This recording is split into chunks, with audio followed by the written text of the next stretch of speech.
اہتمام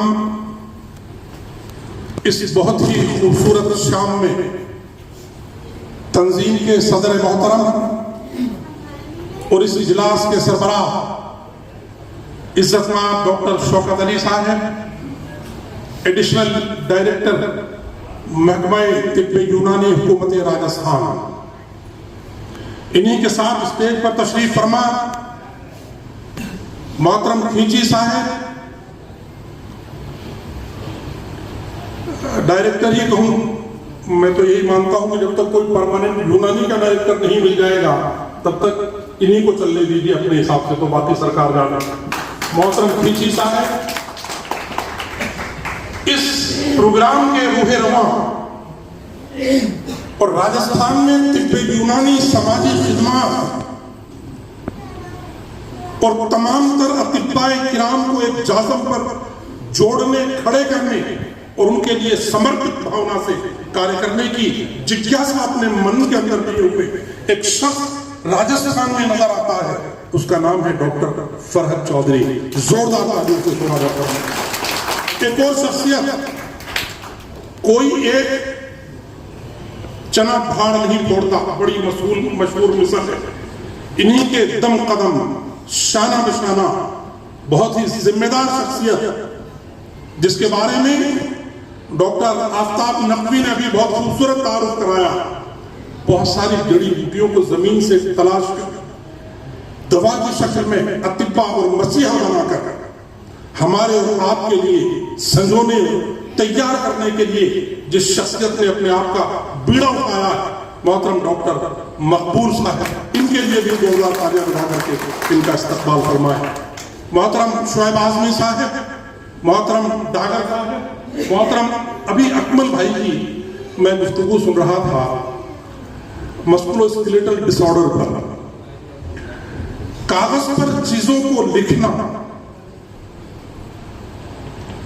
اور پی P T کے مادھیم سے اسٹوڈنٹس تک اور ڈاکٹرز تک اس پیتھی کو پہنچانا، بہت خوبصورت لہجے میں اپنی بات کو کہہ کر کے اپنی بات کو منوا لینا، یہ ایک فن ہو سکتا ہے، لیکن جس شخص نے زمین پہ رہ کر کے زمینی حقائق کو سمجھ کر کے اپنے دل کی گہرائیوں سے طب یونانی کی خدمت کو خدمت کا ذریعہ بنایا ہے، اس شخصیت کا نام ٹونک کے طب کالج کے مشہور پروفیسر بھائی ڈاکٹر اکمل ہے، اور میں نے عملی طور پر ان کی وہ خدمت دیکھی، دو تین میری جانکار خواتین کو ان کی خدمت میں انہی ڈس آرڈرز کے لیے بھیجا، اور بحمد اللہ تعالی بنا کسی آپریشن کے 6 مہینے کے مسلسل علاج میں ان کو نہ صرف بہتر صحت عطا فرمائی بلکہ وہ ساری زندگی کے لیے ان کو دعا دینے کے لیے صدقہ جاریہ بن گئے۔ میں سمجھتا ہوں اتنی خوبصورت شام میں ایسے ڈاکٹر آفتاب نقوی وہ جب بولتے ہیں تو ایسا لگتا ہے کہ یہ زبان نہیں، آب زمزم سے دھلی ہوئی کوئی تحریر ہے جو لکھتی گئی ہے، اور اس کو اپنی زبان سے ڈاکٹر آفتاب نقوی ادا کر رہے ہیں۔ میری شان میں انہوں نے کیا کہا وہ میرے کچھ سمجھ میں خود نہیں آیا، لیکن لفظوں کی گہرائی اور گہرائی کو سمجھنے والے لوگ جب الفاظ کا استعمال دل کی گہرائیوں سے کرتے ہیں تو وہ صرف آوردن نہیں ہوتا، آمدن ہوتا ہے، اور اپنے آپ الفاظ ایسا لگتے ہیں کہ یہ سمندر کی گہرائیوں سے نکل کر دریا کو چھو رہے ہیں، اور دریا میں کہیں دوسرے دریا میں ضم ہو کر کے خاموش لفظوں کی ایک تحریر بن گئے ہیں جو مثل موتی سب کو روشن کریں گے۔ بھائی آفتاب نقوی صاحب، آپ کے ان پروگراموں میں اتنے سارے اطباء کو اکٹھا کر لینا اپنے آپ میں ایک بڑا کام ہے۔ اطباء کی ایک بڑی تعداد جن کی میں دل سے قدر کرتا ہوں ابھی یہاں پر سمانت ہوئی ہے، ہم ان کو بھی سلام کرتے ہیں۔ اسٹیج پر بیٹھنے والے لوگ کبھی کبھی اپنی عمر میں، اپنے علم میں، اپنے مرتبے میں اور رتبے میں اور اپنی مسیحائی میں کم ہو سکتے ہیں، لیکن وہ لوگ جو سامنے بیٹھتے ہیں وہ ان کو بڑا بنانے میں ان سے بھی بڑے بن جاتے ہیں جب ان کا سمان اس شکل میں ہوتا ہے۔ ساتھیوں، ایک درد جو ہمیشہ میں اپنے ساتھیوں کے سامنے بیان کرتا رہا، 8 से भी 2 मिनट के लिए बयान करूंगा। हालांकि मैंने अकमल साहब की गुफ्तगू में बेवजह बीच में आपकी तालियों की गड़गड़ाहट से अंदाजा हो गया था कि खाने की खुशबू आवाम तक पहुंच गई है। अब ये तालियां इसलिए भी बज रही हैं कि भाई अपनी गुफ्तगू को मुख्तसर कर लो, लेकिन मैं समझ रहा था अकमल भाई कुछ और कहना चाहते हैं, लेकिन जब खाने की तलब हो तो इमाम अबू हनीफा का फरमान ये है कि नमाज बाद में पढ़ा करो, पहले खाना खा लिया करो ताकि खाते वक्त नमाज में ध्यान रहे। इससे बेहतर यह है कि नमाज पढ़ते वक्त खाने में ध्यान रहे। तो मैं बहुत बेहतर तरीके से आपके इस जज्बात को समझता हूं, लेकिन 2-3 जरूरी बातें हैं जो मुझे इस मौके पर आपसे कहना चाहिए। हकीम अब्दुल हमीद साहब के बारे में आपको अंदाजा है 1908 का मौसम कैसा रहा होगा? आपको अंदाजा है 1925 का मौसम कैसा रहा होगा? 1947 का माहौल क्या रहा होगा? 1950 का माहौल क्या रहा होगा? जिस दहली सरमाए सल्तनत में उनकी पैदाइशें हुई हैं, हकीम अजमल खां हो, मसीहुल मुल्क, हाजिकुल मुल्क हकीम अब्दुल हमीद साहब हो, या एक बार हमारे बड़े शुआरा, हुकामा, अतिब्बा और फलसफी सर सैयद को भी हकीम कहते हैं, इसलिए कि शज़रात तिब में हकीम सर सैयद अहमद खान का भी कोई जवाब नहीं था। ये वो लोग थे जो मिल्लत का सरमाया नहीं थे बल्कि इस मुल्क की अमानत थे। उस जमाने में जब दिल्ली से लेकर के मेरठ तक कितनी पैड़ों पर लाखों लाशें टंगी हुई हो, उस माहौल में इन लोगों ने कितने बड़े बड़े काम किए हैं। आज का माहौल तो बहुत मुनासिब है। आज तो खींची साहब बैठे, डोगरा साहब बैठे, सामने लोग बैठे हैं। उस जमाने में तो सरकार ने यह कह दिया था कि यूनानी तिब को बंद कर दिया जाए। उस जमाने में 1962 में यूनानी तिब के एक कॉलेज का इफ्तिताह हिंदुस्तान के साबिक वजीर आजम की हैसियत से जवाहरलाल नेहरू करते हैं और हकीम अब्दुल हमीद के लिए ये कहते हैं कि हकीम अब्दुल हमीद मौजूदाती शख्सियत है, जिस तरफ से निकलेंगे अपना रास्ता खुद बना लेंगे। आप उस सरमाए की हिफाजत कर रहे हैं।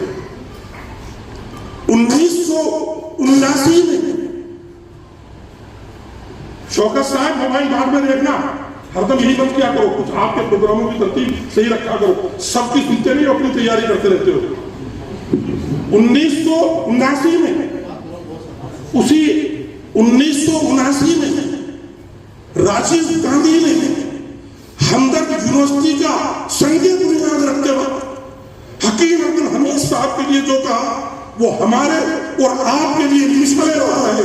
उन्होंने ये कहा हकीम अब्दुल हमीद जैसी शख्सियत का ड्राइवर बनना मैं ज्यादा बेहतर समझूंगा बजाय इसके कि मैं प्रधानमंत्री हूं। ये बात हकीम अब्दुल हमीद के लिए राजीव गांधी जी ने हमदर्द यूनिवर्सिटी का संगे बुनियाद रखते हुए कही थी, जिस प्रोग्राम की सदाकत हकीम अब्दुल हमीद फरमा रहे थे।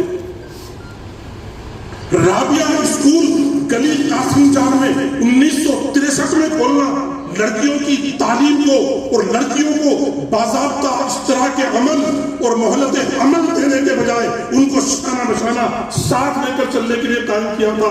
जिस हकीम अब्दुल हमीद के पैराए पर और उनके कदम पर हम चलना चाहते हैं, हमारी तो हालत ये हो गई है कि 10 डॉक्टरों को स्टेज पर माला पहनाने के लिए बुलाते हैं, एक खातून भी हमें नजर नहीं आती तो उसको भी खड़े करके उसको माला पहना दे कि तुम भी हमारे शाना बशाना इस मुल्क में शरीक रहना।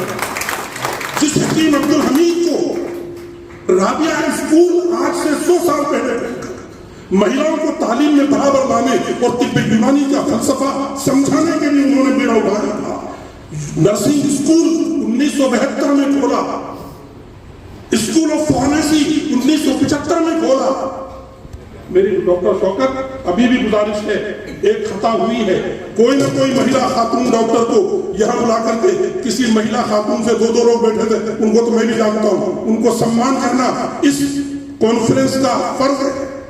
11 डॉक्टरों के बीच एक महिला को तो इतना मौका दो कि वो आपके शाना बशाना चलकर आपकी सफ में कहीं ना कहीं आपके साथ खड़ा हो सके। घर उसे चलवाते हो, बच्चों को वो संभालती है, दिल भी वो संभालती है, क्लिनिक भी वो संभालती है, कपड़े भी वो संभालती है। और जब सम्मान का मौका है तो माला सिर्फ अताउर रहमान साहब पहनेंगे, माला सिर्फ गुलरेज साहब पहनेंगे, माला सिर्फ अकमल साहब पहनेंगे, माला अकमल साहब की अहलिया नहीं पहनेंगे। थोड़ा सा अभी आप पहली लिस्ट में उनको लाओ और उनको माला पहनाकर उनको सम्मानित करो। चलिए इसके आगे बढ़िए। हकीम अब्दुल हमीद का ये कारनामा इससे बढ़कर बेकरे। मैंने भी आपसे कहा सरमाया इंदिरा गांधी ने इंडिया इस्लामिक कल्चरल सेंटर के लिए 70s में जो जमीन लोधी रोड पर लुटियन जोन में दी थी, लुटियन जोन में 1970 में जो जमीन इंदिरा गांधी ने दी थी, 10 साल तक दिल्ली का कोई सरमायादार उस जमीन के 10 लाख इकट्ठा नहीं कर सका था। 6 महीने बाकी थे।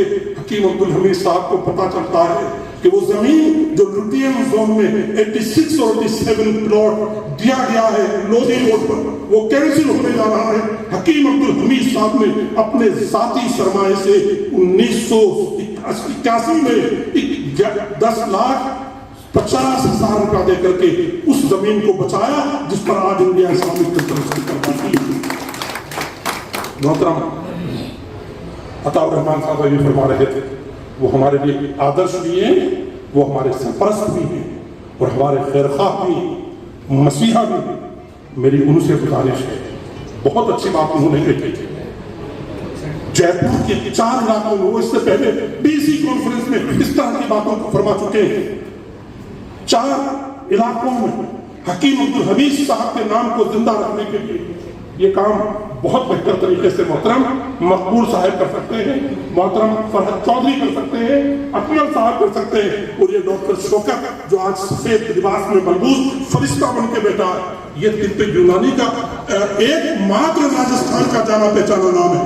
और मुझे सच बता रहा हूँ, मैं एक बार उनके साथ मोहतरमा वसुंधरा राजे जी के यहाँ जब गया, उन्होंने मुझसे ये कहा कि मेरी दुखती हुई कमर को सीधा इस शख्स ने किया, तो मेरा तो सर फख्र से बुलंद हो गया कि ये वो डॉक्टर शौकत है जो मुख्यमंत्री का भी लड़खड़ाती कमर का इलाज कर सकता है। इस शख्स के अंदर ताकत है। लेकिन हमारी तिब्बे यूनानी के लोगों की ये जो आदत है कि ये यूनानी का नुस्खा सिर्फ शौकत के पास रहना चाहिए, अगर डॉक्टर अकमल को पता चल गया तो मेरी मुसीबत हो जाएगी।